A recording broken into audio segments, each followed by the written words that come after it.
the story of a screwball who took a bunch of ordinary people and made something out of them. Welcome to Happy Suffer. Terrible. Ugliness is in the eye of the beholder. Come do the freaky thing this week. That one's pretty good if you just take it, like, if you do it now instead of when it was coming out. The Brady Bunch, They're Not. A thinking man's stupid comedy. And Butt Ugly, But Fun. I like Butt Ugly, But Fun. I would like it better if they were both spelled, like, Yeah. BTT. But.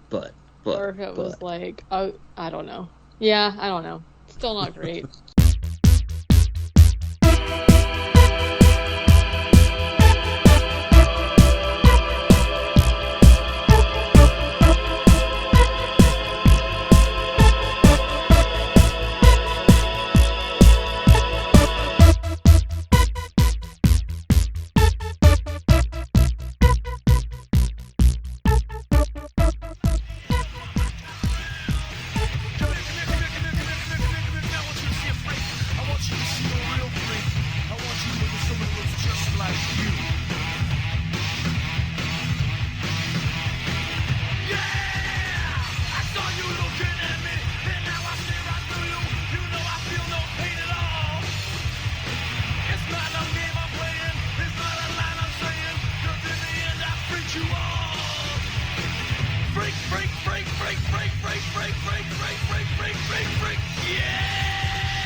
This is episode 264 of I Happy Suffer. I'm Ortiz. Ortiz I'm the dog boy. Yeah. The Eternal Flame. Oh. I'm really torn, but I think Cowboy is my favorite. Katie Stewie. No, I don't think so. Constantly getting thrown through windows. Falling out of airplanes all the time. I do be that. This week we watched 1993's Freaked. A fucking banger. Perfect film. 100%.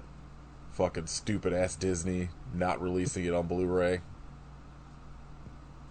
Wow. Morris Disney? Company. Yeah. Well, I mean, Fox, like, it's a Fox movie, and Disney owns Oh. Fox. And Right. apparently does not let any of these movies get screened anywhere, and is just not releasing any of them, so they're all just, like, in a vault. So, great. Like, at bare minimum, put this shit streaming somewhere. Yeah, I don't understand, like, having properties and then just, like, not doing anything with them. Yeah. Not making Ever. money off of them. Yeah, like, that's really bizarre to me. Well, but there's, like, okay. a bunch of shit that's been coming out the last little bit, especially due with, like, the strike going on. Mm-hmm. Where, like, there was, I think it was on Paramount Plus, there was, like, a Grease prequel show about the Pink Ladies or whatever that got pulled from streaming and just, like, is impossible to watch and just got a bunch of Emmy nominations. Yeah. And people were just like, what Amazing. the fuck are you doing? Or, you know, I like, hope it wins. yeah, we've talked about how, like, they fucking Warner Brothers, like, just completely, like, shelved and destroyed, like, any records of that Batgirl movie for fucking a tax write-off, and then hung all of their hopes on The Flash, which is now the biggest flop in Warner Brothers history. What a pile of dog shit that movie looks like. I watched the, 2-minute cameo video yesterday. Oh my god. When that first hit theaters, I saw people were, like, filming the cameos or whatever and, like, posting it on Twitter, and I was like, God, this looks like fucking shit, and this movie was, like, being made for, like, 4 years or something. You couldn't have got better special effects for this. Like, I saw Nick Cage was in it cameoing as Superman, and I was like, well, that's kind of, like, funny at least. And then it shows him, and it's like, that's just, like, Nick Cage's face that they, Yeah. like, plastered over a fake model. Like, that's not Nick Cage. There's literally, What the fuck like, is this? there's also, like, you know, they put in, like, Adam West Batman, who is dead, and like George Yeah. Reeves or not, is it George Reeves? Christopher Reeve. Well, no, And I think George the Reeves, very original. Yeah. I think it's George Reeves who like committed suicide because of like he got typecast as Superman and like couldn't get any roles and was just like in poverty and shit. And I'm just like, come on, like nobody. How did no one like be like, hey, this is not a good idea? Didn't they get one of the guys from the Flash TV show, I think it was? And he was like, yeah, I had no idea they like used my likeness in this movie. I feel like I would have remembered being in a $300 million movie. Well, like I know they shot stuff with Grant Gustin from like the CW show that they did not use, and then there is, I guess, one scene where there's like a Jay Garrick, the like original Flash with like the metal helmet and shit. Yeah. That is literally nobody. Like the guy from the '90s Flash TV show was like, "That's not me." And when you look it up online, it's literally just a CGI composite of just like a not real person. Like it's not based Christ. on anybody. They just That's put in like really a jig. weird. It's so fucking strange. I need that movie to come to streaming or just show up on YouTube or something, because I know it's gonna be fucking terrible, but I want to see it because it just looks so shitty. I listened to like a podcast doing like a breakdown of it, and I was like, this sounds like a fucking mess. But we're not talking about that. We're talking about a fucking good movie with Mr. T in it and Keanu Reeves. Yeah, no more of that Flash garbage. Yeah. No. Uh, Boo. Yeah, so Freaked rocks. I've been wanting to... This is like one of the ones that I think was on a list when we first started the podcast that, for whatever reason, we just never got around to for 260-something episodes. It's just kind of tough to watch. Yeah, like, I feel like when we first started, it probably wasn't on YouTube, and it's like, it's been on there for a while now. And then, like, I did an episode with, like, Diary of Doom with fucking Jeremy and John, and I was like, well, I don't want to do it, like, immediately. But then I needed to watch something fun for our first episode back, after very good podcast co-host Xerxes passed away. Yeah. R.I.P. Yeah. So, we pushed whatever that Killer Ants movie was back a week. Shockingly didn't want to do a Killer Ants movie. And we're going to talk about Keanu Reeves getting paid $1 billion to play Ortiz the Dog Boy. And the best line ever delivered in film, which is Styrofoam cup. What a fucking incredible movie. My favorite thing is 12 milkmen is theoretically possible. 13 is silly. So Kit and I obviously have seen this before and we're fans. Katie, what did you think as a first time watch? I like anytime you start with well or I obviously had heard of this movie just from like all of you guys talking about it, and I had seen that image of this was actually timely too, because Alex Winters' birthday was like yesterday or the day before or something. Had seen the picture of him where he's like half goblin or like whatever you want to call it. But I didn't actually know what the movie was about, or like if it was a comedy or like what it was. So I went in totally blind. I didn't really know what to expect at all. And like overall, it's great. It's one of those movies where like the story is kind of like whatever, and it is definitely a comedy. It's hilarious, but the detail behind like the effects of all of them again is just like one of those things that some of the like when Stewie turns into like a troll or whatever, like how I don't even know how they like created these like prosthetics, because they are just like literally insane. Screaming Mad like George fucking killing it. Whenever Hero. What's his name, Ricky? Yeah. Ricky like finally transforms and his eyeballs are literally like oblong sticking out of his head, I was just like, how is this even possible? It like looked amazing. And then there's just like a crazy cast of characters. According to Alex Winter, like the budget of the movie was $12 million, and most of that went to special effects. I mean, it shows. Yeah. Like they put so much like. This is kind of like what, like, so there's like this whole like cast of people, and obviously they show more of some than the other. Like the Worm Man guy was like a pretty big character. Yeah, Heidi Klum. Oh my god, I wish it had been. That would have been amazing. It would have been amazing if on like the red carpet she was like, well, I really like the movie Freaked. Yeah. Actually, though, like there are similarities there. And then you have like Nosy, who is this person who's like essentially just a nose, but it doesn't look cheesy. Like everybody is like a quote unquote freak in this movie, but none of it, even though it's like a comedy and it's like pretty stupid jokes. I'm not gonna lie, but like I found most of them very funny. Styrofoam Cup sent me, and I don't like why. First of all, bad for the environment.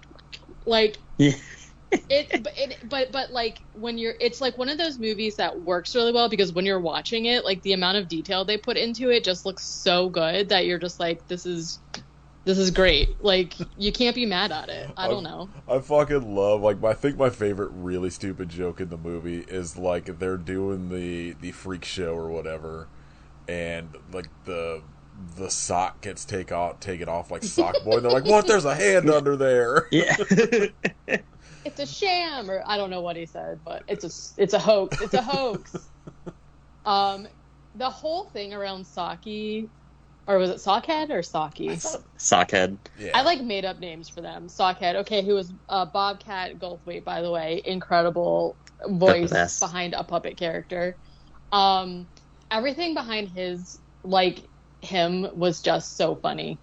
He's my favorite of all the freaks. I was gonna say I have a hard time. I thought when I saw Ortiz the dog boy, I thought he would be my favorite. I don't very much love whatever accent Keanu was trying to do in it, so I was like, man, no love lost there. But between Sockhead and Cowboy, I loved Cowboy, so I don't know. It's also such a tie. love the Rastafari. Yeah. They got fucking like mouths as their pupils, and at one point one of them just got a joint in it. Like so good. I was so good. Mesmerized by the effect of like the irises being the mouth also, and I was like, how is this even happening? It's insane. The best. So yeah, I don't know. I did take notes. This is like kind of one of those movies though that is kind of like joke to joke to joke, so I don't obviously have all the jokes. I have just kind of like the loose things about what happened, so I'll just go through it, and then if you guys want to just like interject with whatever, feel free. Adam, if you're listening to this and haven't seen it, there's a couple versions of it up on YouTube you can watch for free, because like we said at the beginning, it's like wildly out of print. Like Blu-rays for it like used are like $100, because I desperately want one, because I want to hear the audio commentary so bad. And I think there's like people that do like bootleg Blu-rays of it, but like without any of the special features. So like it's available while being like not available. The Blu-ray I have has nothing on it. Yeah, they're like it just, the movie literally just loops. Once the credits are done, it just starts the movie back up again. I'm so bummed, because right before I moved to New Jersey and I was like, I had to save money, I stumbled across like the deluxe DVD release of it used for like $50, and I was like, fuck, I need to buy this, but I also need like gas money. And I had to skip it. I was so bummed. I've never come across it since. Yeah, I don't know, like, we've talked about this before, because we've talked about Alex Winter, like, I think a pretty fair amount, and I was excited because, like, obviously, Bill and Ted's Excellent Adventure, he is, like, a main character in those movies, but maybe this is just my feeling, I feel like he's, like, a little bit overshadowed by Keanu Reeves in, like, the general aspect of the movies. And so for me, this was like one of the first movies that I watched where he was like essentially the actual lead, because like obviously what I knew him most from growing up was The Lost Boys, where I don't really think he talks at all. He just like looks very cool in the background, you know? So I didn't really feel like I had much of a, and like Bill and Ted is funny, but I wouldn't say this was just like a different part, I think, because he's playing kind of like a smarmy, like, Yeah, he's playing like a dickhead actor, right? And I feel like for me, this is like not a kind of role I've ever seen him in before. So I was like not really sure how I felt, but he just like he has this like, I don't know, he really plays the part, and I think he does really well. And especially with like, I don't know if there was any kind of like dubbing or anything that happened, but he spends most of this movie with half of his face being like mutated and his mouth is all funky and he's still like acting through it. I think there's probably some dubbing. Like there's like some scenes that it kind of like his speech is a little too clear, I think, for what, cuz like so he's like constantly like drooling, and that's because like that's all real, like the practical effect on his face caused his mouth to be open the whole time, so he was just constantly drooling. And there's scenes at points where I'm just like, all right, this sounds like a little too clean for like what is probably happening with his mouth, but I think most of it is real, because there's definitely like a difference you hear in the way he speaks, like pre and post, like getting the whatever, the fucking ooze poured on him. Yeah. I think everyone in this is like real. Like Mr. T is fucking killing it as the bearded lady. Like his speech of like, you know, I never was like who I wanted to be, and then now like I know who I am, and I accept myself, and blah blah blah. I was like, yeah, you go, Mr. T. And like you said, like Bobcat, perfect casting. Like just everybody. Like Randy Quaid is fucking so good. It's just like the shitty bad guy owner of the freak show in it. Yeah. He's always great. Fucking William Sadler just killing it as like an executive. Okay. And I like, he plays Sheriff Valenti in the Roswell TV show, and I don't feel like I noticed him before I watched that show. So then when he showed up, I was like, oh my god, it's Sergeant Valenti. So that's what I called him in this. But he is great. So it's the he'll always be Death to me. Yeah, I would say he's Death from Bill and Ted's Bogus Journey. Okay, well there you go. Or Stewart from Die Hard 2. Or what's his name from Demon Knight. I forget his name in that movie. I've watched that since I think we covered it on here, like episode fucking 30 maybe. So much stuff that I don't think I like. Like he's in The Mist, The Green Mile, Iron Man 30. Yeah, like he's in Murphy like so Brown. much stuff. I just like don't. He just like didn't register as like a person. I don't know. Well, he's one of those people that like he's very rarely like a main role. He's a lot of the time like a back character or whatever, and so I don't think he gets a lot of the kind of like props he deserves, because he's fucking great in everything I've seen him in. Yeah, he's so fucking good as Death in the Bill and Ted movies, like just like iconic. Yeah, just like fucking his fucking delivery of like when he like gives the fucking dude at the show at the end of Bogus Journey, he's like the wedgie or whatever, and he's like Melvin, and then does like the shitty fucking like air guitar. It's so good. he's really good as a sheriff who discovers that 3 teenagers are actually aliens. Also, yeah, I remember that Bill and Ted Face the Music. Okay, so this movie starts with like 5 minutes of credits. But it's fine because there's like cool art stuff going on in the background and somebody's singing about being freaked and whatnot. That would be Henry Rollins. There you go. And then like I do like too that they like the opening credits are so good that they like during them there's actually a credit for who did the opening credits. I don't remember who it is at the moment, but like, because I think it's all like claymation, if I remember correctly. I don't know. It's some sort of animation though, but like, yeah, they actually like during the opening credits, it like says like opening credits by whoever. Well, they did a good job. I was That entertained song by it. Fucking rules. And so it basically opens to a talk show where Brooke Shields is the host, and she is talking to the main character, whose name is Ricky Coogan, who is an actor, who is well known for a show called Ghost Dude, which I would very much like to see. 100%. I want to watch a 90s TV show called Ghost Dude so bad. Literally. And then they say the catchphrase, which is "Boo, dude," which I love. Let's make it happen. Somebody contact Alex dude tattoo. and get this rolling here. This bit made me laugh so hard, and because it comes at the end, it comes around so well. So basically, we see Ricky, and he's in it shadows. Does, but it makes no sense when the reveal happens, because if you watch in the shadows, everything moves. Yeah.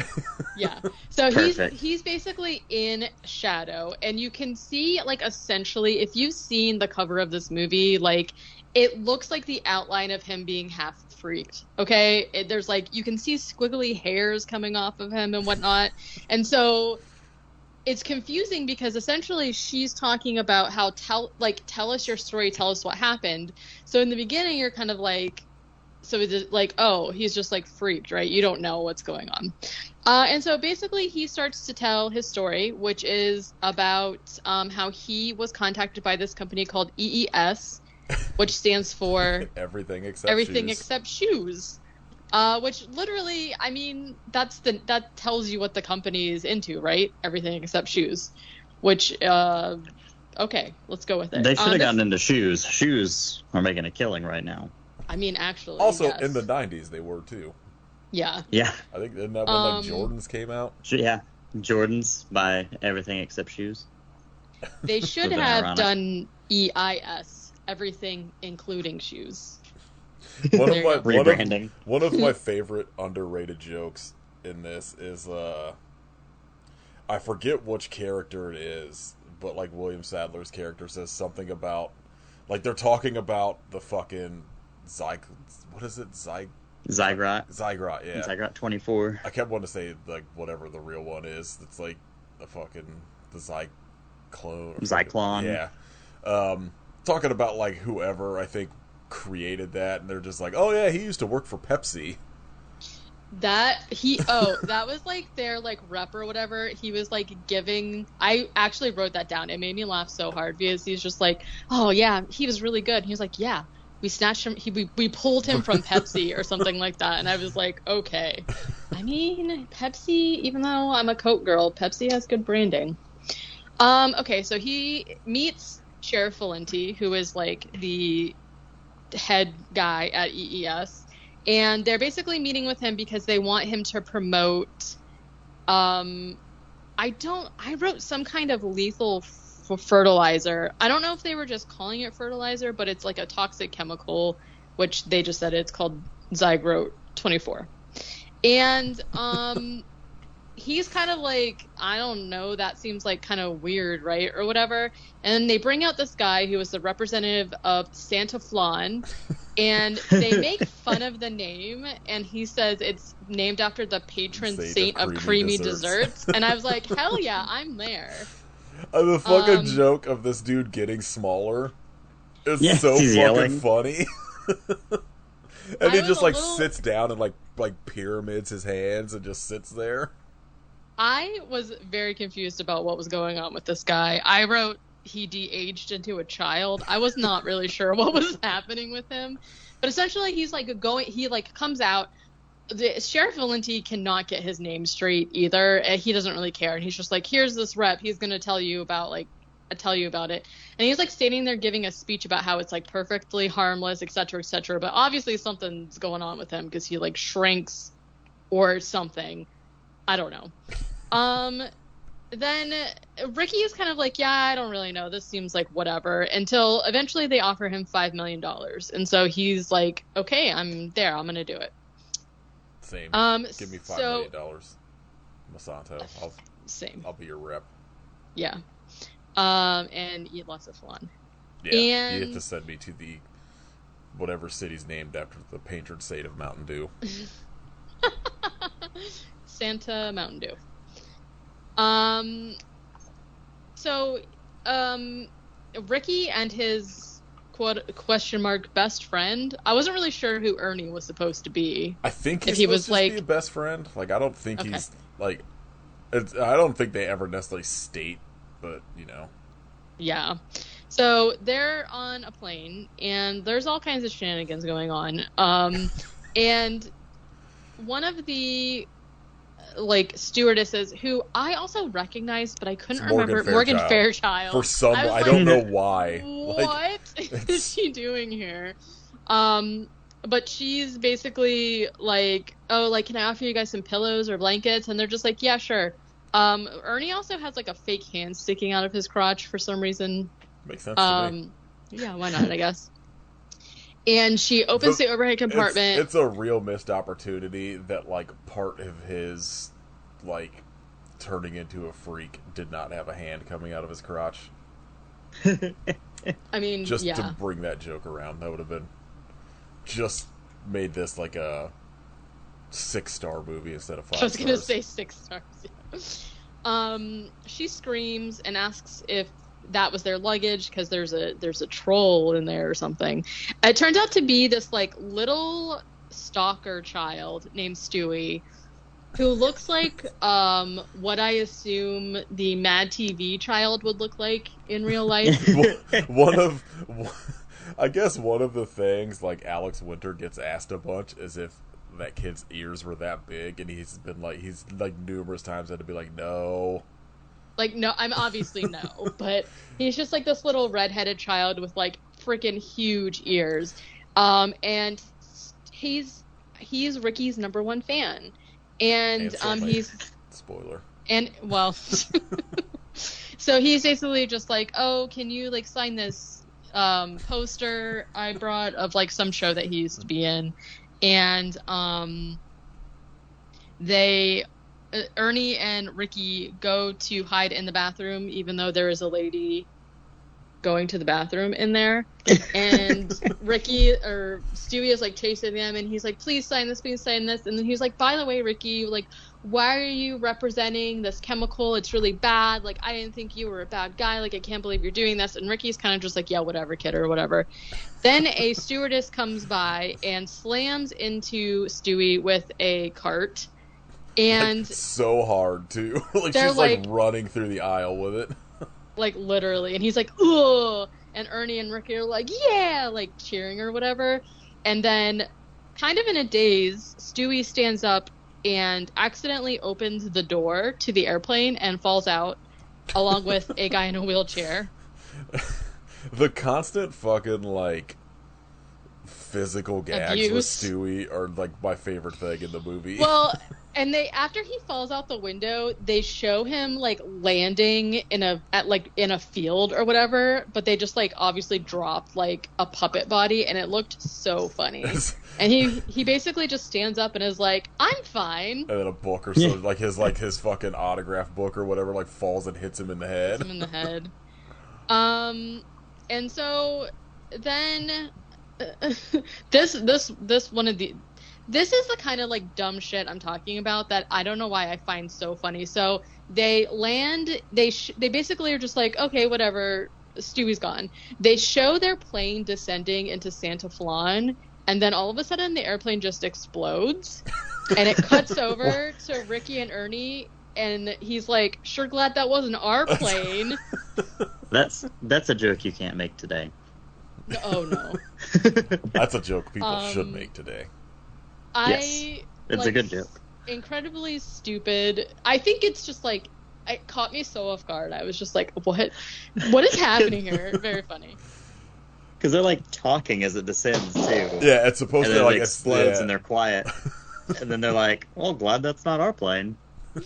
Like very nonchalantly too. So they arrive there. They see that there are a bunch of people protesting the drug and the company essentially. And Ricky sees in the group of protesters a girl whose name is Julie, and I guess he's like essentially like, oh yeah, he's like trying to get with her or whatever. But they're protesting Ricky also because they're saying that like he's like a jerk and aligning with this company makes him terrible, and like they hate him also. So they're there protesting him essentially. And so Ricky decides that he's going to try and like meet her. So he like fucking terrible plan. I mean, yeah. He like wraps himself up in a bunch of bandage so he kind of looks like, I don't know, a burn victim, I guess. Just like in a full body cast. And he like comes up to her and they meet her, and like he kind of has Ernie like abusing him or something, so she'll come to his rescue, but then immediately it's just like, oh no, he's fine, he's my friend, which makes no sense, but she He's not goes that bad. along with it. Yeah, he's fine. He also pretends, and this doesn't really matter, but he pretends that his name is Josh, and they decide that they're gonna ride together. So they're in the car, and Julie is basically just talking about how Ricky is shitty and she hates him, and he's like not even that good of an actor. He's not as good as Christian Slater. Rude. And Ricky loses his mind at the Christian Slater thing and reveals himself to be Ricky essentially, and she is mad about it, of course. So basically there's this like so basically she starts to like why am I missing the word? Like, lecture him about how the quote unquote fertilizer, which is like the chemical or whatever, is like bad. And she's basically like, you know, it's harmful, it's this and it's that. And there's like this whole gag where they're driving and they're seeing billboards for like human worm, the world's ugliest frogman, or something like that. And so he's basically like reading them, but she thinks he's like giving examples of what the fertilizer could do to people, and she's like, I mean, probably not that bad, but like what I'm trying to get at is like, I don't know. So then she finally sees the sign for the freak land thing, and she's like, oh my god, and it's like she's like this like human rights environmentalist activist, but then she sees this like freak show, FREEK, freak show. And is like, oh my god, let's go, this is great. And so they're gonna go check it out. Then they're like driving into the woods in order to like get to this, like, and they're playing in the background like generic like animal jungle noises, and then all of a sudden you hear like Woody the Woodpecker and like the Three Stooges noises and stuff, which was extremely funny. Yes, because they're not reacting to it either, which makes it funny. This is where we are introduced to Elijah Skuggs. Skuggs is like a great name for a villain. This is Randy Quaid. He looks like a Skuggs. He Absolutely. literally does. Like long, stringy blonde hair, but also sort of balding situation. Wearing like a I don't know, like a kind of like an old cowboy kind of situation or whatever. And he goes out to greet them and essentially is like, hey, like, sorry, like the attractions are closed right now, but since you guys came all this way, I will show you a secret exhibit that's in my shed, which to me seems like a bad idea, but that's fine. I mean, I would take up that offer. No, absolutely not. So it cuts to them all being like tied to operating tables, and Skuggs is basically revealing that all of the freaks that he has in his freak land, he's made using a machine, and I wrote the machine is called Tasty Freaks Machine. Yeah. And I don't know why. They should make that real. Oh, basically he uses the Zygrote 64. 24? 24? I wrote 64. I think it's 24. Pretty sure it's 24. Well, this is like an advanced version. Yeah, he's got the updated. The stronger. Yeah, so basically he's like, yeah, here's my machine. He like uncovers it or whatever, and I'm using the Zygrote 24. And then Ricky goes, "What? You're not supposed to have that stuff yet," which I thought was funny. So basically, he like uses this machine to create this like gooey sludge stuff that he uses to transform people. And so he rubs it on Julie and Ernie. And essentially, there's like this claymation moment where they're all like squiggly. They look like a little like a thing of putty. Transforming, and what ends up happening is that Julie and Ernie become a like conjoined person. I like the Gumby and whatever the fuck his dog's name Pokey. is. Pokey. He's a horse. Whatever. Dog, horse, same thing. What? Horses are just big dogs. That's fair. They're conjoined. Then basically it like cuts away, like Skuggs is like approaching Ricky and it cuts away and he's just, you hear him screaming. Skuggs then called a person that he calls the Laughing Man because he needs more of the Zygrote. Very and good essentially joke. And at first I was like, why is he called the Laughing Man? Because literally when he's talking to him on the phone, it's all laughs. Even when he's like asking for him to like spell something, he's like, ha, ha, ha, ha, ha. Insane. That's so good. So he basically saying that he needs more of the Zygrote to like finish the process on Ricky. Then we reveal, they reveal that Ricky is now like half, they call his like show name is Beast Boy. And I don't really know if like you haven't seen what he looks like. He sort of looks like half evil sticky gremlin, but he's like green. Yeah, they make a joke that like at some point he's like, "Oh, I hope they're still casting for Gremlins 3." Yeah. Kind of troll, kind of goblin-esque. It looks very cool either way.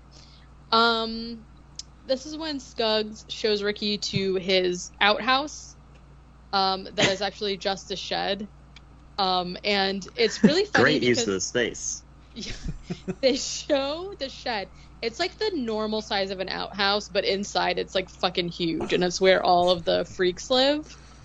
Oh, and then there's this whole bit with Bob Vila that I found very That's funny. so good. Amazing. Okay. Julie and Ernie are in there, and they see Ricky for the first time, and Ernie immediately starts projectile vomiting upon seeing Ricky's gross side of his face. And Julie is trying to be like, oh, you know, beauty is inside, and like, it's fine, but then eventually she starts throwing up too. And Ricky is just like, good thing I have a strong stomach. I would be throwing up at the sight of you guys too, or whatever. So this is where we start meeting like the rest of the freaks. We meet Ortiz, the dog boy, who is Keanu Reeves, who has a full furry, like fuzzy face. Like he is completely a dog person. And then I don't remember what this show is called, but they do a bit based off of, I wrote Hollywood Squares. Hollywood Squares. Okay. I wrote Square Game Show. I think that's pretty much the same thing. Let's change the name to Square Game Show. Square Game Show. And this is where we just like meet the rest of them. So, kind of the main character people is, I think his name is just Worm. I called him Human Worm, which I don't know. He is a worm with like a person face, and he's like very proper, like English gentleman. There is Sockhead, who is basically like a body with a sock puppet sticking up for a head. The bearded lady, who is Mr. T, which is like basically just Mr. T with makeup on, essentially. I love like how they show like how they all met Scruggs or whatever. Yeah. It's just like Mr. T walks up and he's just like, "Hey, I think you'd be much happier without a dick." He's like, I think you're right. And then my favorite cowboy, who is, I like the sock boy one too. He's just like, I forget like what their interaction is, but it's so quick, and he cuts back and he's like, "I'm not much for telling stories." Yeah. So, Okay. Oh, so they're basically like showing everybody in the squares, and I wrote, what was his actual name? The Frogman. Ugly, Yeah, the horrible frogman. Yeah, something like that. Or hideous. Hideous. Hideous or like the Frogman. ugliest frogman or whatever, and it's like literally just a normal guy wearing Guy like in a a scuba suit. Frog, yeah. Frogman Um, suit.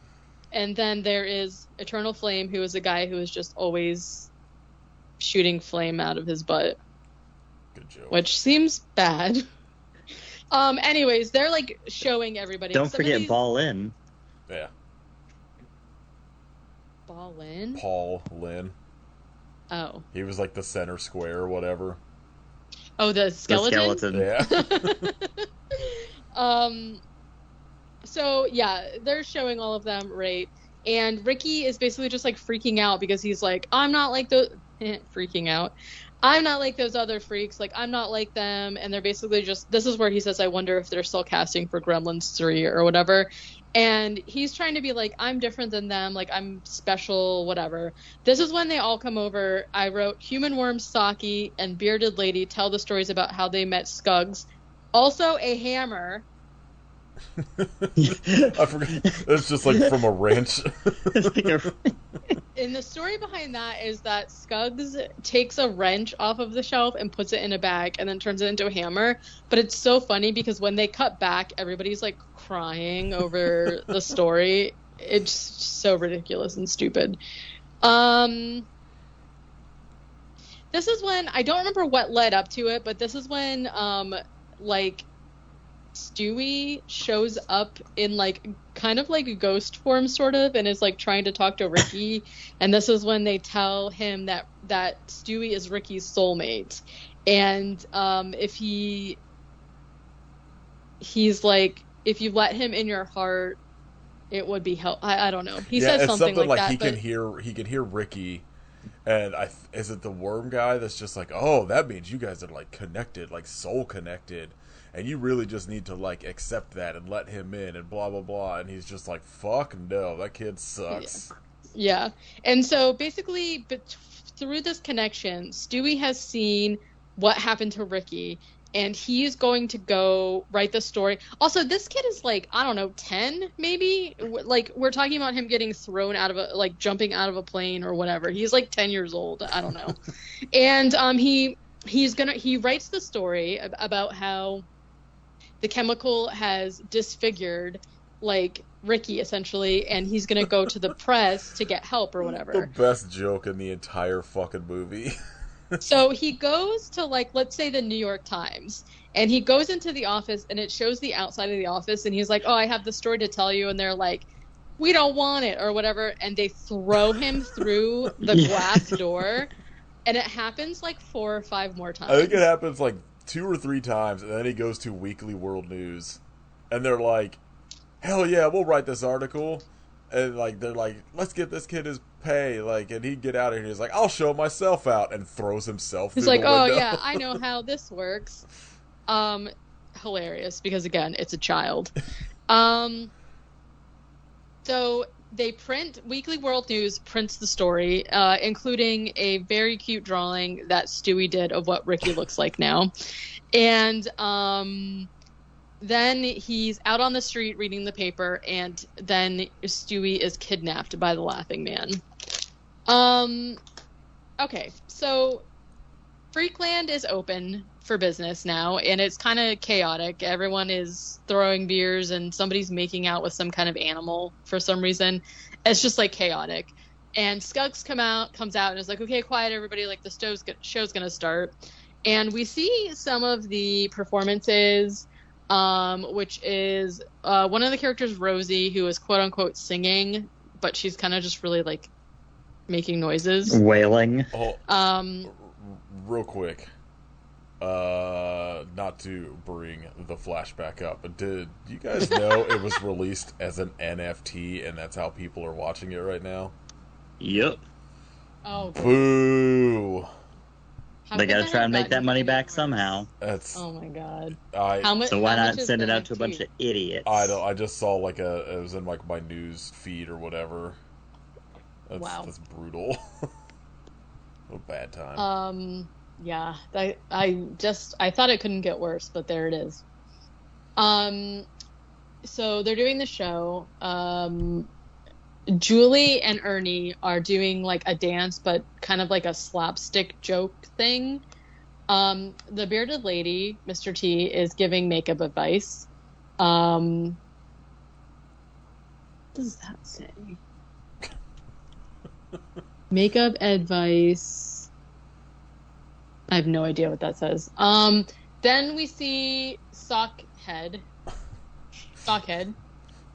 Doing like I wrote does a bell show. Yeah. He's like singing. I don't know what's slapping going on around. with him.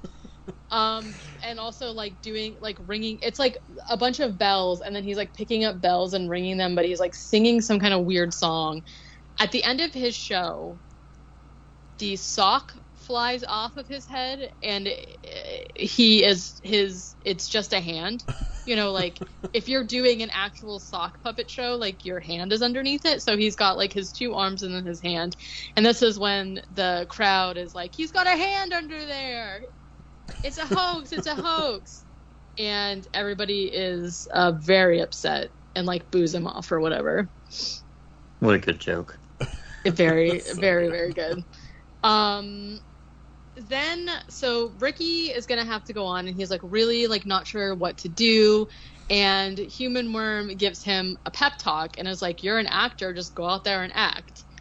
This reveal made me laugh so hard. So essentially he's just like, okay, go out there, act, like just do what you do.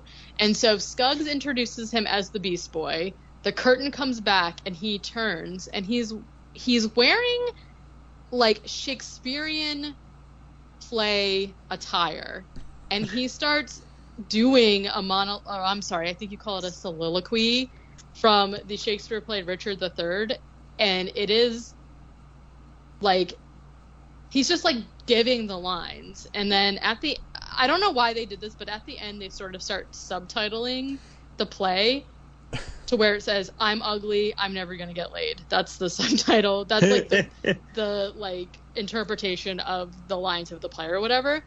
And Scuggs is like, oh my god, this is terrible. This isn't what I wrote. But everybody loves it. They're cheering, they're yelling, and they're like, woohoo! And Ricky for a moment is like, oh my god, this is great, I'm awesome, everything's fine. But then the guy from EES comes in, and Ricky's like, oh my god, thank god they're here to save me. So he goes up to him, he's like, oh, thank god you're here, yeah. And he's kind of just like, I don't even know what his name was, the guy. What is it? What guy? Like the EES guy.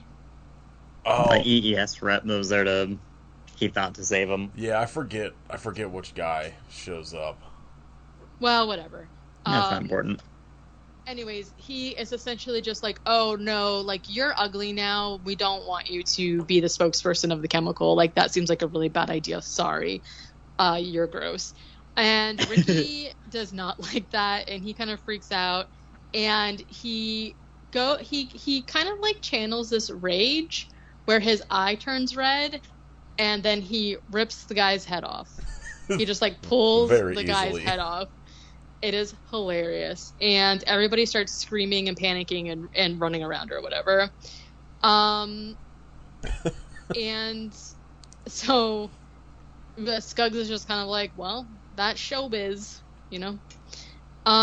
Later, Ricky is back in the outhouse, and he's trying to escape, and he lures a milkman over to this like trap door hatch because What actress does he say? that's what I'm trying to remember. Fuck, I keep wanting to say Heidi Klum, and that's only because I brought her up earlier. I forget which actress he says, but he's just like, he's trying to lure the milkman over, and he's like, I laid a turd that looks just like whoever, and the milkman's like, I've heard that one before, and he's like, plus I had she's a daughter. nude. Yeah. She's naked. He's like, oh shit. And so he opens the door. It's a real, And he's like- real weird slam against Winona Ryder when he's just like, oh, it Yeah. doesn't look like her, it looks like Winona Ryder. Leave her alone. She's an angel, okay?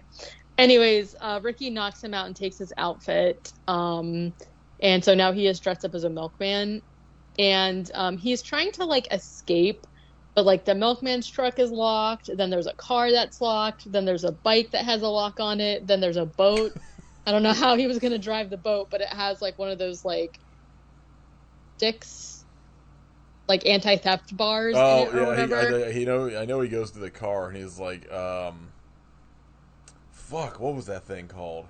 There were commercials for it fucking endlessly in the 90s. Yeah. Oh, God. I can't remember. I don't remember what it is now. It's going to drive me crazy.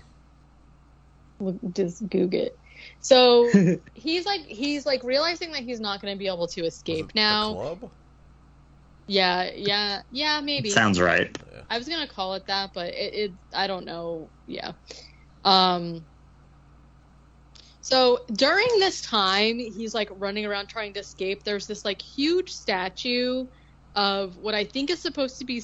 It's just like it kind of looks like a ventriloquist dummy, but its eyes are moving and like following him around. And he's like, goddamn eyes. And then the last time he looks at the statue, the eyes are gone because the eyes have emerged from the statue, and they are like literally eyeballs with feet and like eyeball veins on the back of him, and they're talking through their iris that moves, and it is like perfect.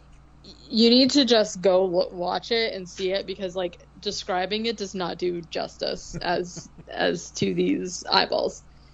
Scuggs just calls them his eyes. Eyes from the statue falling from her. Then they appear behind him with guns, and there's like this scene too where maybe it's when he finds everybody dressed as milkmen, where he's like running around and he's like holding the crate of milk jars, and this like lumbering like limp run that he's doing in a milkman costume is just like incredible acting. Real quick, I was looking at the quotes on IMDb. I was trying to see if maybe that quote about who the actress was that he says. Yeah.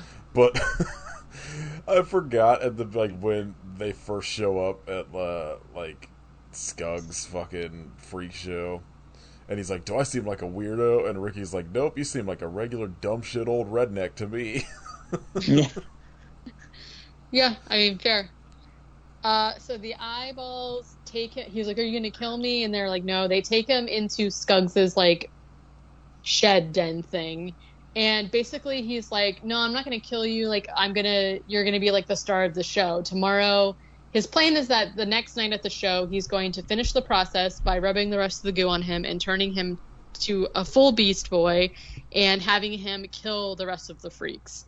And meanwhile, he like gets a call from the Laughing Man in which he writes down like notes or whatever, and Ricky is able to steal the note or whatever. This is like outside. After that, outside, he's like running away from the den or whatever, and he encounters all of the other freaks also dressed as milkmen. And this is the thing where Ortiz says like 12 milkmen are... It's like 12 milkmen makes sense. 13 is just too much. No one would buy that.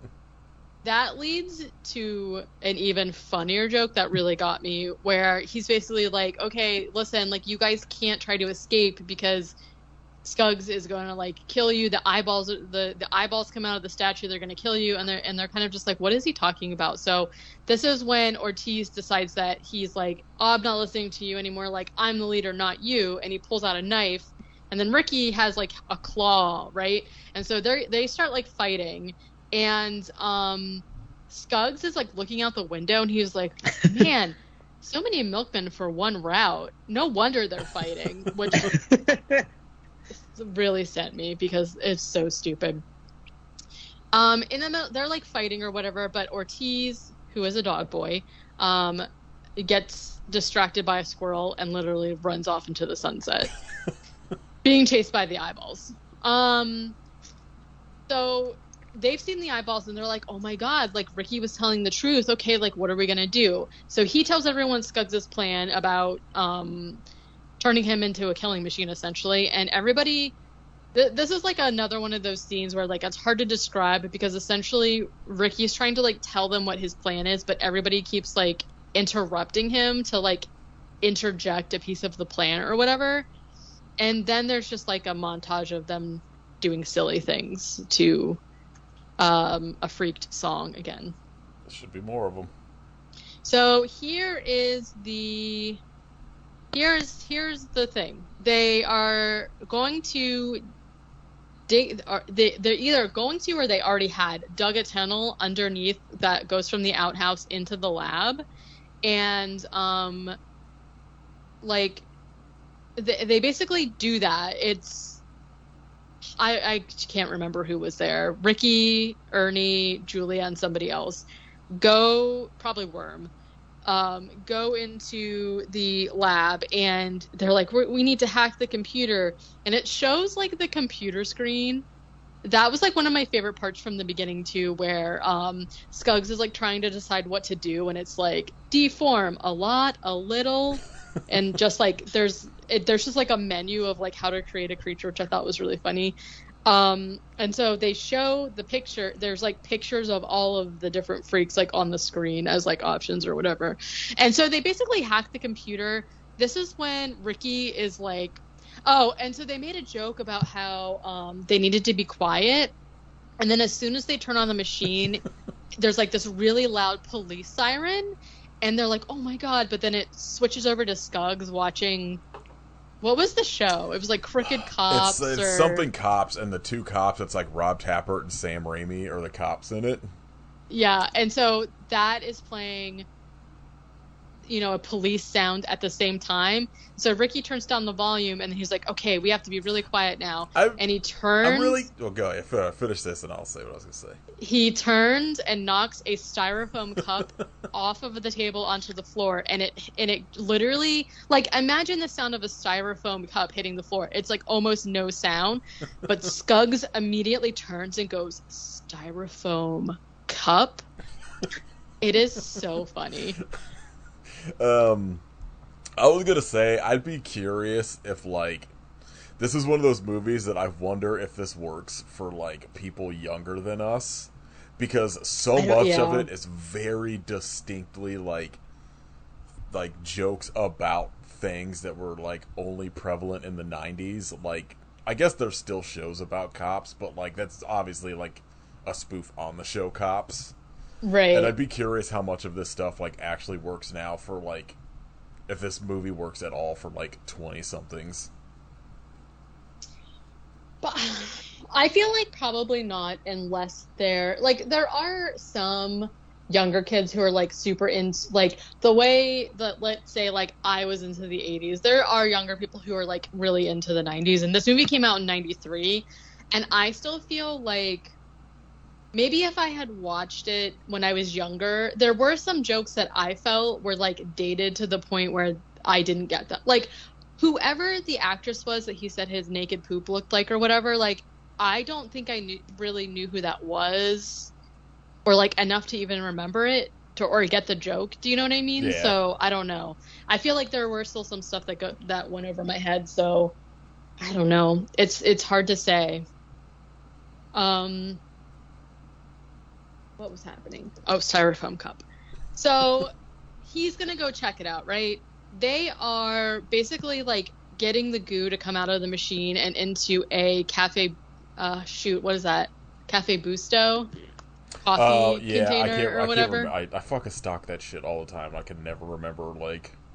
Which is so funny because that's, like, a quintessential, like, thing from the 90s that people would also, like, reuse the containers as, so I loved that, like, tiny detail. And so basically, like, they can hear Scruggs coming. They're, like, struggling to get the goo into the can or whatever, and he tells the other ones to, like, go, and essentially and I really related to Scuggs at this point. He basically couldn't get the door to the lab open because his hands were buttery from the popcorn. I feel that struggle. And so he's, like, fighting to turn the doorknob or whatever as Ricky runs to get down into, like, the escape hatch or whatever, but he accidentally drops the can and it rolls away. Skuggs comes in, picks up the styrofoam cup and says, like, terrible for the environment. And then he, like, crunches it up. Sure. So as Ricky is running back through the cave is, like, caving in behind him or whatever, but he makes it. And everyone's like, yay, yay, yay. And he's just like, yeah, I have some bad news. Like, I got the goo, but I dropped it. And they're like, oh, man. He's like, but I got macaroons. And he, like, holds up this huge bag of macaroons, which I love. I like that the worm's just like, I can't eat those.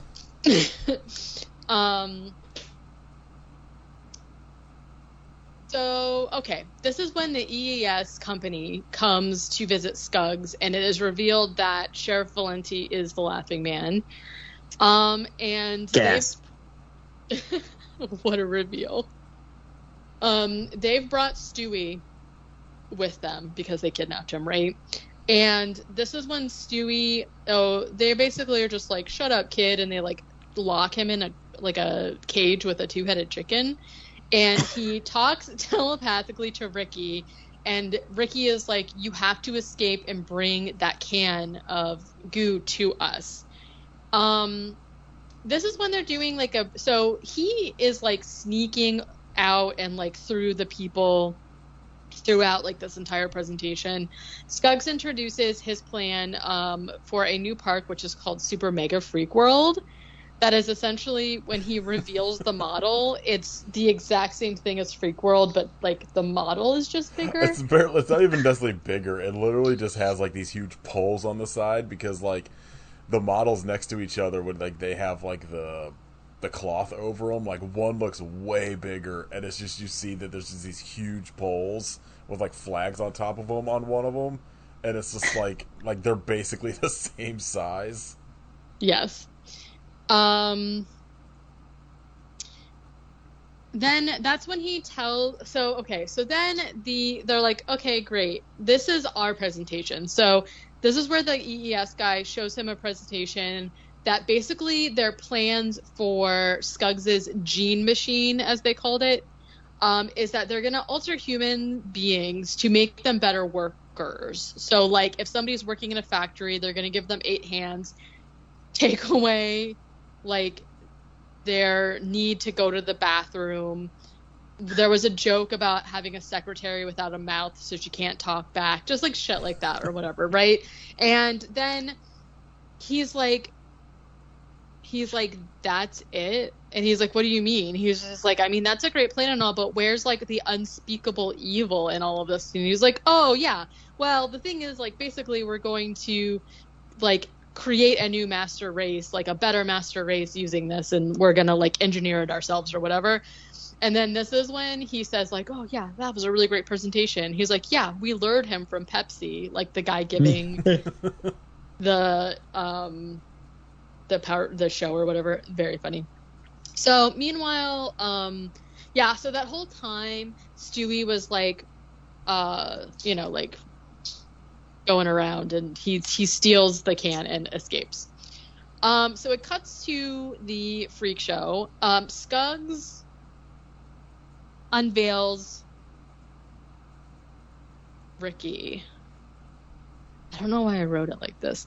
He basically has Ricky, like, tied up on the stage, and he's like, here it is, and tonight you guys are going to see this, like, really crazy thing. Stewie's in the crowd, like, Ricky, I'm here, I have the can. And he's like, where are you? And he's like, I'm here. And this guy goes, shut up, kid, and stands up and pours the goo all over Stewie, which I thought was pretty funny. And it mutates him into, like, a giant troll. He looks incredible. I don't know what to say. Absolutely horrific. Like, the amount of... So not even just, like... There's a few movies that we've seen where they have, like, special effects like this, but it kind of looks more like let's take, like, Killer Clowns from Outer Space, where, like, they look visually very cool, but it's, like, very clear that they're made out of, like, latex and stuff, and there's not a lot of movement to them. These have so much movement, like I said, Ricky's, like, eyeballs are like dingleberrying around in his face, and it's just, there's just, like, so much movement behind them that, like, I have no idea how they did it. I mean, I'm assuming it's animatronics. It's gotta be, yeah. It's crazy. Like you were saying in the beginning, I would love to see like a behind the scenes making of like there is like a 20-minute like thing that somebody uploaded from like the DVD on YouTube, but I have not watched it yet. Okay. I'll have to look for that because this is like just like an insane amount of detail in specifically Stewie the Giant Troll and like his final and Yeah. Ricky's final form. Oh yeah, I didn't really mention him. The whole time there was this the person called Toad who was Skuggs's like bodyguard, and it's just like this huge guy. You know, he looks like a toad, and he has like a really long tongue that he's been like eating stuff with. He unfortunately eats a bunny like in the beginning or whatever. He steps up to try and like protect Skuggs from what's happening, right? Because obviously Stewie is like, I'm gonna kick your ass, and you know, whatever. It's like funny because he still kind of has his like little kid voice, but he starts saying like, I'm gonna fucking kill you and stuff like that. Which Toad steps up to like protect him, but Julia / Ernie make him eat a stick of dynamite, and he explodes, and his tongue like hits Skuggs in the face or something. But it's too late because Skuggs has the goo, and he puts it on Ricky, and then Ricky transforms. And so like part of this transformation from the goo is supposed to like override his personality as Ricky and turn him into like just like a killing machine. So he turns on Stewie, and they like fight a little bit. Meanwhile, like Valentia's like, okay, this sucks. Like, let's just take the machine and leave. And Skuggs is like, sees them trying to take the machine, and he's like, what are you guys doing? And he's like, this is our property now. See ya. And Skuggs is like, I don't think so. So he has like a super soaker filled with the goo that he starts like goo gunning them with. And I hate to get goo gunned. seriously, this is really great because the whole group of EES people morphs together and turns into a giant, gross, like flesh shoe monster. Because remember, Yeah, everything except shoes. So funny. I'd like to be a giant shoe monster. Very gross. I would love to see a pair of these shoes made with like latex. Gross. Oh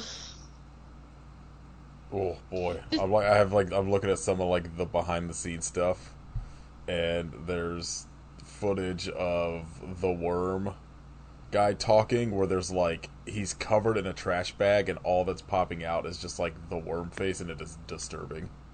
Ew. Oh no. Oh, Crooked Cops was the name of the show. Yeah, I see that at the bottom. This is when Brooke Shields cuts in, and it's just like, Ricky, you've been talking for 90 minutes. We really need to go to a commercial break. So they cut to a commercial break, which is a commercial for Machismo. Oh yeah, which is like cheese for canned men. cheese for men. It is really funny because it starts out and it shows like a bunch of cheeses, and it goes, "You like cheese. You like being a man." It's very funny that like, so I guess there was like something like 11 minutes worth of footage cut out of the movie. So the movie is not even 90 minutes long. Oh. Like, I don't think it's even 80. yeah, it's like an hour 19. So like, like they didn't even like it's still in the movie, but it never actually makes it to the 90-minute mark. Oh, interesting. The Gibby Haynes is the voice of Machismo. Yeah, That makes Okay. He plays Cheese Yeah. Fort. Love it. This is when Okay, yeah. So there's footage in here of somebody in like the giant Stewie costume, and they're like the person's head is only at like the neck of the Oh, okay, costume. So okay. it's definitely like some sort of puppeteering animatronic thing for the face, which is incredible work. makes sense. Yeah, it looks so good. Seeing all these people in like half their costumes is very upsetting. Okay, so Ricky and Stewie are troll fighting or whatever. This is when Cowboy tells Ricky that he needs to let Stewie into his heart, and he has like a memory. This is like this joke is like, this is not a new joke, but it gets me every time this is in something, where he's essentially like let Stewie into your heart and he could do some good, do some good, like do some good. Saying it. And then it shows Cowboy and he's just like saying it. It's so funny. Then so he kind of like, it kind of like gets through to him and he realizes like he shouldn't be fighting Stewie, like Stewie's not the enemy or whatever. And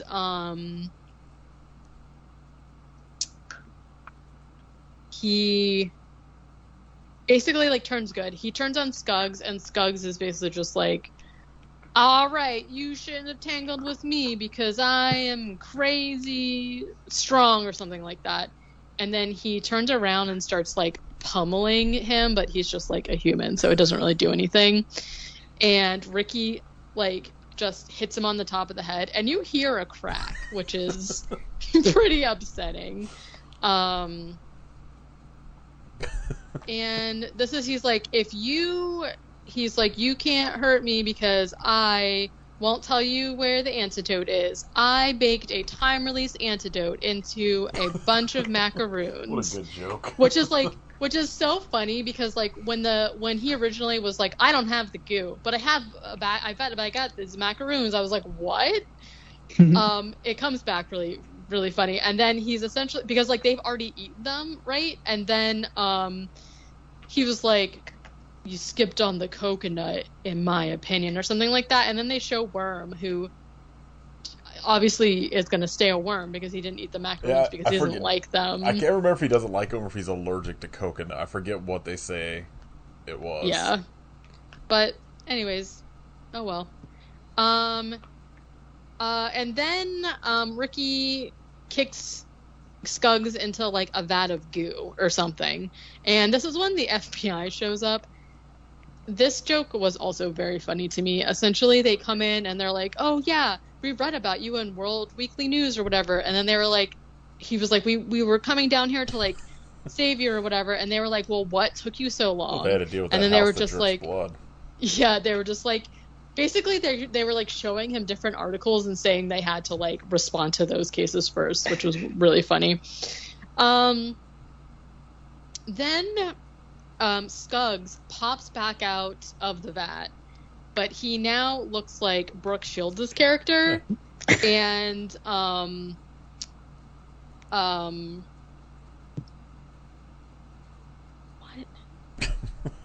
Oh, they've been shoots him. What's happening? Well, because I thought that they did this joke twice, but for some reason I don't have it written down. I mean, well, Skuggs pops out of the goo as Brooke Shields, like yelling, right? And, yeah. They just cut back to the and like Ricky's explaining, like, yeah, look, just like you, it was wild or whatever, and then like, and he's like, except that he had like hideously gross big feet, and the camera like pans down, and it's like Brooke Shields with these gross like mutated feet, and she starts like screaming at him. No, I see. So yeah, okay, so Skuggs pops out, but he looks like Brooke Shields. They shoot him, and he's like trying to finish the story, but Brooke Shields yawns, and it's just like like the entire crowd is asleep because his story, they're trying to imply that his story was really boring or whatever. And he's just like, and they're like, somebody from off camera goes, we fixed Coogan's light, and she's like, turn it on. So this is when they turn on his overhead light, and we find out that he is now normal looking, but the side of him that looked like it was still deformed is actually just a cactus sitting behind him, which is so funny because you're right. Like in the beginning, it's definitely a different silhouette, but the joke was very funny to me, right? And so this is when everybody comes out back to normal, except for Worm, who's the same because he doesn't like macaroons or whatever the joke was. Ortiz is there also. Like, he runs on stage chasing a squirrel, so he's alive. He's fine. This is when it shows up, right? So they do the leg thing or whatever, and it shows that Brooke Shields is actually Skuggs. Like, this talk show version of Brooke Shields is Skuggs. But Julie comes up behind him and shoots him. Then Stewie shows up and is still a troll also because he obviously wasn't there to eat the macaroons. So he's still a troll, but he seems fine with it, right? So there's a joke here that I think all of which was cut out because, like, Stewie shows up and he's carrying a bag of like a garbage bag full of something, and I think they say something about it being his lunch. And I guess it's supposed to be, like, in, like, some of the stuff that's cut out, it's revealed that Stewie's just, like, a serial killer now. That is just, like, eating people. And is, like, carrying around, like, a garbage bag full of body parts. As his lunch. Because, like, they just reference it, and you're just like, wait, what? Yeah. This is when we find out that Skuggs is still alive as Brooke Shields, and he pops up again, but then Ernie comes in and shoots him. So that's why I was confused about, like, why, like, they do keep doing it, right? Ricky and Ernie give heartfelt speeches, kind of like, like, I don't know, you should be kind to everybody, this, that, and the other thing, or whatever. Then, Ricky and Julia? I think this is Julie. Julie kiss, and the crowd, like, claps, and it's like, yay, yay, and everything's all happy, and then Skuggs jumps up in the background again, and it, like, fades out or freeze frames or whatever. I love that. And then that's the end. Brooke Shields to do this. So random. It is random. She's a good talk show host, though. I think, if I remember correctly, like, they worked on something together. Like, I feel like a lot of the people in the movie that you're kind of like, how did they end up in this, was, like, shit that they had done together. Like Alex Winter had worked with. But I can't... I mean, it's like even though people obviously are, like, in disguises or whatever, I couldn't believe how many people were in it.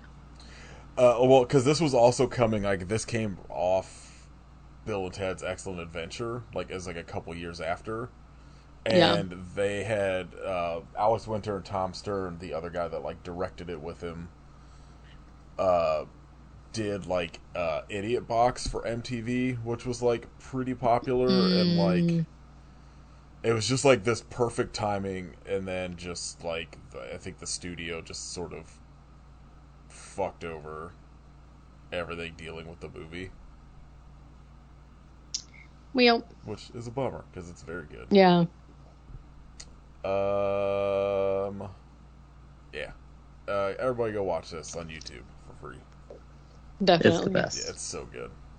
I think I'll listen to Blind Idiot God with Henry Rollins screaming the word freak all fucking over the place. It's fucking so good. Yeah, I mean, I loved a theme song, so it was pretty good. Overall, very good. All right, news. Yeah, I think we need to address the elephant in the room here. That Shudder is releasing a sharksploitation shark documentary, and they didn't ask us to be on it, which I think is really rude. Fucked up. Yeah. Name a podcast that has done more shark movies. There are specifically shark movie podcasts of them, but no, I don't Shark think Town. so. Yeah, it's very. They've like. Well, I don't know. Like, put us in your documentary. Yeah. Like, if you're making a documentary about the movie Freaked, let me be in it. Yeah, I don't know. I'll probably watch it. I feel like their documentaries are extremely hit or miss for me. But I would watch it, but Shudder apparently no longer works on any of the things I use. So I think maybe it's smart for them to not include us because we would just be like, fix your app. I literally, it won't work on my Roku. It doesn't work on like the fucking free Optimum streaming box thing I got, and it doesn't work on my phone. So I guess I have a year of Shudder that I cannot watch. Yeah. I'm able to use it on the iPad, but I don't think that they have, like, I have, like, obviously, like most people now, we were, like, very late to it. I have a smart TV now, and before that, I was using, like, the PlayStations to stream stuff, and I don't think they have an app on either TV or, so, like, I don't know. I'm not trying to watch stuff on my iPad all the time. You know what I mean? Yeah. I don't know. Let's see. I saw a thing about a new action comedy starring Nicolas Cage called The Retirement Plan. It comes out in August. He looks like he's having a lot of fun being like an old angry man in it. So Yeah, I'm in. Yeah, action comedy. I saw that Goblin is going back on tour this fall. This time they're doing Demons. Oh, I'm so mad. Soundtrack. Yeah. I'm gonna go so bad. Um, Like they're doing like a live score while Demons plays, and I want to see it so bad. yeah, it seems like I had a chance. I think it wasn't Suspiria. It might have been Demons that they were doing somewhere in Richmond when I lived in Richmond, but I ended up having to work, and I was like so mad because I wanted to go. But that seems like it would be so fun. Yeah. Let's see. October 3rd, there's a new anthology that is edited by Jordan Peele, and it's called, I wrote Out There Screaming. I don't know if that's actually the title, but it's an anthology of new black horror, and the list of authors that they got, I'm not going to say all of them because there's like a whole paragraph. Some of them are very good. So I'm excited for just like a new, like, horror anthology because I love them, and that seems like it'd be pretty cool. So that comes out in October. And then the last thing that I saw is a new crocodile movie from Thailand called Immortal Species. Comes out later this year. I'm in. Yeah. Kit Funko's releasing a Texas Chainsaw Massacre tabletop game. Why? I saw it and I was like, oh, Chainsaw Massacre board game might be good, and I saw it was Funko and was like, nah, fuck that. I mean, at least it doesn't look like pop figures. It looks like they literally just made like a tabletop game, but They've got a surprising amount of like pretty good board games. Like they have an Alien one and a Fast and Furious one that is surprisingly good. But yeah, fuck those guys. I haven't seen any they've done that haven't been like, you know, like just tiny. You know, they have like the keychain versions. yeah. Stuff with things like that. I'm just like, you can just stop at this point. Let's see. Apparently, development has begun on 28 years later. Another sequel to 28 Days Later. But like, Cillian Murphy and I can't think of the guy's name. The guy who directed it are like coming back. So maybe good. Did Twisted Metal start yet? I don't think so. I think it starts at the end of this month, a week or two. I know that movie's gonna suck, but I want to see it. Oh, it's a whole TV series. Yeah. There's some other like movie news I saw that I was going to bring up. What the fuck is it? Return of the Living Dead reboot. Oh yeah, Why? Like what? What are we doing? I don't know. No, like there's already 5 Return of the Living Deads, and one of them is worth watching, and it's obviously Rave to the Grave. So, yeah, I feel like most of the news right now is like, production on everything is halted. Except, like, yeah, well, obviously. I thought that, like, recently we had talked about that, how that Pet Cemetery thing, like, wasn't a thing anymore, and then they were like, coming now, Paramount Plus, and I was like, wait, what? I think Oh no, But I, then I might yeah. have got that confused with The Exorcist. Oh no, thing. that's still happening. They're fucking plugging I don't along know. with the fucking Blumhouse Exorcist trilogy. Ew. Yeah. Blur. All right, Kit, what'd you watch this week? Oh, let's see. Past several weeks, even. Yeah. Children of the Corn, the remake. Fucking awful. Which hot garbage. Can't wait till you have to watch it And then again. I said I can't wait till you have Yeah. to watch it again. Right. Then I watched the new Mission Impossible, which fucking rips.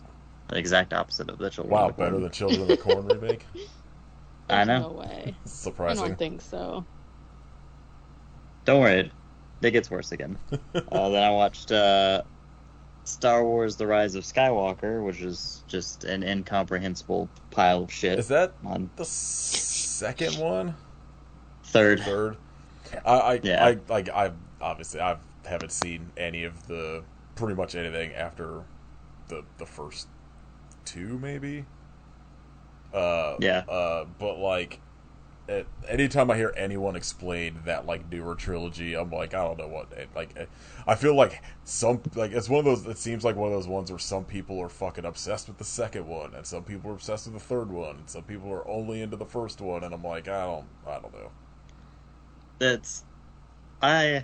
The first one's like, okay, it's just nostalgia Yeah, I'll bait say it to, sounds like it's very set up a new just trilogy. fan service stuff. Yeah. And then the second one's like, okay, but what if we did something interesting? And then the third one's like, literally every 5 minutes they look into the camera and are like, that thing that happened in the last movie actually didn't happen. It's just like, for 3 hours. It's 3 hours of the dumbest shit I've ever seen. And then, I hate watched the new Jurassic World movie. Oh, they're so Oh. bad. It's at least the Star Wars movie was like bad in a way I could make fun of, and like it was just constantly blowing my mind. This Jurassic World movie was just fucking boring. Yeah, it's so bland. It's awful and boring, and for some reason it's about locusts instead of dinosaurs. It's just such a fucking waste of like Sam Neill and Jeff Goldblum, and Literally. Yeah. yeah, very very weird decision. That's like one of those movies where, like, how do you get your time back? Yes, absolutely. It's just like, oh my god, this movie just won't end. Yeah. I like the big fingernail dinosaur though. He was cool. Then I watched Beau is Afraid, which is fucking insane. A+. Very good. And then I watched 65, which is an actual, like, pretty decent dinosaur movie. Is that the Adam Driver Yep. one? Yeah, I feel still like wanna that see just that. came and went, where like nobody talked about it. I actually didn't even know it was out. It just hit Netflix this past weekend. It's Ugh. like not amazing, but it's like a very good like Saturday afternoon movie. Yeah. You know, Uh, I think it's definitely worth watching. hell yeah, Katie, what'd you watch? King of the Hill. So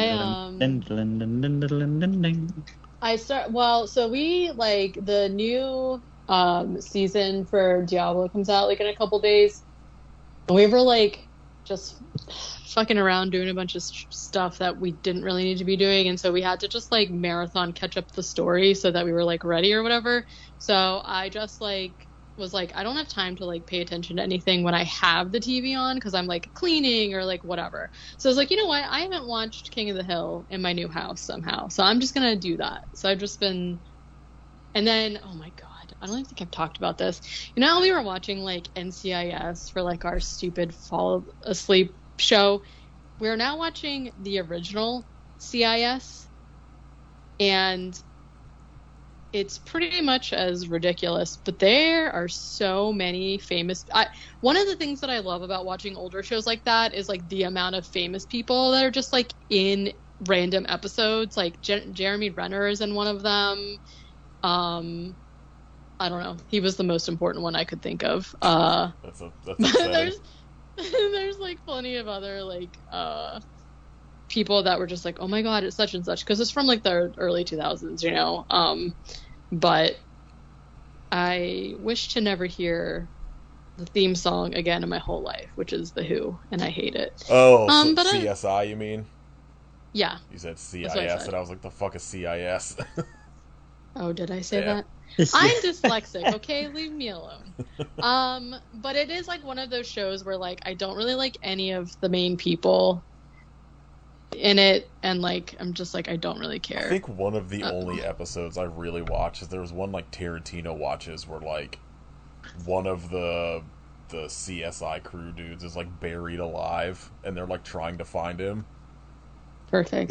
I remember being like pretty good, but eventually the cast changes to where like apparently Elizabeth Shue and what's that guy? Why am I blanking on Lawrence his name? Fishburne? No. Skunky Pete. Yeah, Skunky Pete. Ted Danson? Who was in The Good Place? I did not watch Ted Danzig. Yeah. Oh, Ted Danzig. Ted Danzig's in it. So I'm just like waiting until we get to a point where like I like the people. That's our like stupid bedtime show. And then so yeah, I've just been watching King of the Hill, and I feel like I might have watched a few documentaries, but I did start The Vow actually after you and I were talking about it.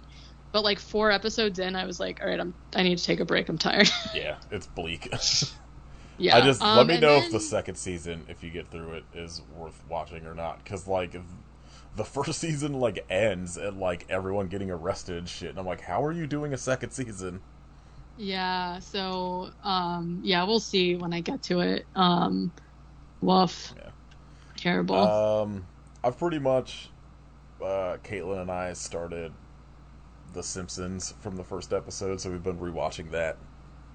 And you know, Simpsons TV show, this first couple seasons, pretty good. I don't know if people talk about it a lot, but yeah, you barely hear about it, but very good. And then pretty much I've just been watching my way through all the DC animated movies in order.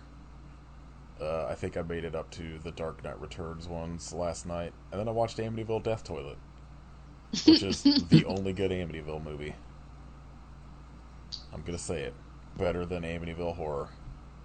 Wow. Because there's a toilet with a knife that cuts people apart, and it's at one point the toilet is holding a like 1700 pistol for some reason, like some old fucking fashion pistol. It's very funny. It's like the real toilet again, though. No, this time it's like it's literally just like a toilet, just okay. That like they do that thing where just like for some reason like there's like a butcher knife pops out of the back of it, yeah, and then it's like cutting off like his feet and shit. Like it's so weird. And like most of it is just like the one dude that played like the priest is playing like a Zach Baggins ghost hunter type dude. And so most of the movie is him in a brand new condo, like walking around talking about how creepy and weird it is and how everything's haunted. And then he just perfect. There's like they do that shit at the end, like in the one where it says like missiles and shit, like computer animated like explosions, but this time like there's a shark and a velociraptor. And like all kinds of like weird creatures he has to fight. It's pretty fucking incredible. What good movies. Alright. Shout outs. Kit, we want to shout out. Everyone's striking. Hell yeah. Whether it be Half Price Books or writers and directors. Ooh, I didn't know Half Price Books was going on strike. There are a handful of locations in Minnesota, I think. That are striking. So I love to see, shout out everyone. I love to see like Starbucks, all like the whole entire staff's walking out. Love to see it. Oh hell yeah! All grocery store workers should go on strike so that I could go Do on strike. Lead the strike. Katie, what do you want to shout out? My favorite band, Citizen, just announced a new album that's coming out this year, so I won't have any problems next year saying what my favorite album was this year. What if it's bad? So the album is called Calling the Dogs. It comes out on October 6th, and they just released their first single, which is called If You're Lonely, and the song itself is okay. Like, it's not doing tops for me, but I've never not absolutely loved a Citizen album, so I have high hopes for the rest of it. Sometimes, like, singles are not my favorite song. Well, a lot of times they're not. So the thing that little bit worries me about this is, like, one of the things that I like about them so much is that, like, every single album sounds totally completely different than what they've done before, but, like, it still sounds like them, which I'm like, cool. I'm very into them, like, doing, like, you know, like, experimenting with different things. But this single sounds very similar to the last album, except minus the kind of, like, electronic is not the right word, but, like, the dance, like, element of it. It sounds like that, just full band instead. So I'm, like, interested to see, like, obviously very interested to see where the rest of it goes. But I've only listened to the song once because it came out today. So I don't know, we'll see, but I'm so excited. I got two. First one, End Credits by Graf Orlock. They released their final album. It starts with a song about the movie Dread, which is very good. And then the second shout out is Katie for sending us a very cute watercolor of Xerxes. Best watercolor cat I ever watercolored. It's so good. Yeah, I feel sad. I felt like when we were recording today, I was like, how are we? He's just meowing in our hearts now.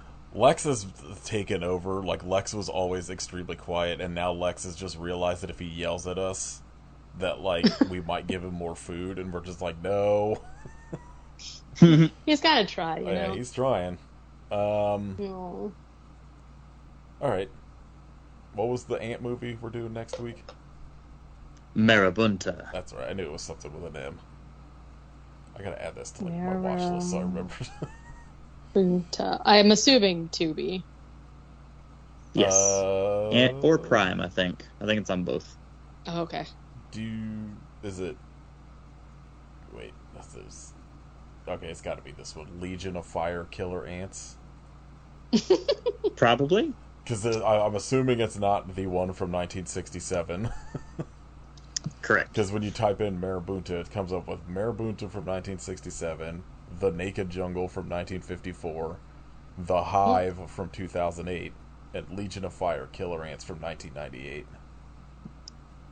I'd never seen it called that. But yeah, it is Legion of Fire Killer Ants. Yeah, I say the alternative name on Letterboxd is Marabunta, so and it's the one that's on Tubi and Plex and shit. I see a helicopter, so I better see some ants take down this helicopter. Can't wait. Oh man, I love a cast list that's only 5 people long. Alright, yeah, we're doing, watch one of those Marabunta movies. Yeah, just pick a Marabunta. Yeah. Katie, you have to watch all 4 of them and just mix up the plots to cover all your bases. These actual ants look horrific. Their little jowls are so large. Oh no. Oh yeah. Let's see. What we got going on here? Oh boy. Yeah, I'm not. Yeah. I do not ever want to see any of these ants in real life. No. They're so huge too. Oh my god! Christ There's alive. like a fucking video of where they like create like a bridge out of their bodies to get across things. Oh no. What a hellscape we live in. Why is this real? Alright. If you would like to support us, you can join our Patreon at patreon.com/IPSufferPodcast. Sometime the last week or so, Katie and I released an episode on Teen Titans Go to the Movies. Get ready for us to watch Teen Titans Go See Space Jam or whatever the fuck that movie was called. Yeah. You can buy merch at our Store Frontier shop. You can leave us a rating and review on iTunes and Spotify. You can follow Kit at Hidden Kitstery and Kitrification of Blood. You can follow Katie at Werewolf Face and join Katie's Patreon at patreon.com/werewolfface. You can listen to my other podcast named K Movie Club. I hope this Killer Ant movie we do next week is as good as Eight Leg Freaks. Have you seen this yet, Kit? A long time ago, yeah. I just wondered if it was like goofy or like a serious take. So it tries to be serious, but it's very goofy. Perfect. I didn't Because it's a made-for-TV movie. see, like I couldn't tell if this was going to be like a Sci-Fi Channel style like one where it's like, you know, they pretend it's serious but it's very blatantly like made to be goofy, or if it was going. Oh no, to they definitely try and make it serious. hell yeah, perfect. I'm in. Can't wait. All right. I hope Henry Rollins yells "freaked" at you a bunch, but why?